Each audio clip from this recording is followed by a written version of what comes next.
लगाने से पहले क्या कलर है और जहर लगाने के बाद, ठीक है।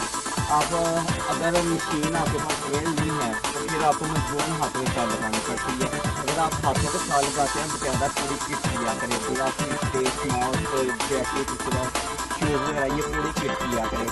उनसे जान से बढ़ के कुछ भी नहीं है, अपनी मुफ्त भी हमें हिफाजत करनी होती है, ठीक है।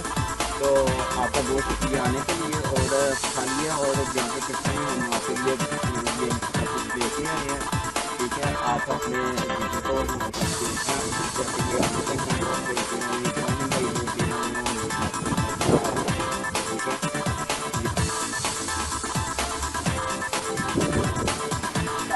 चल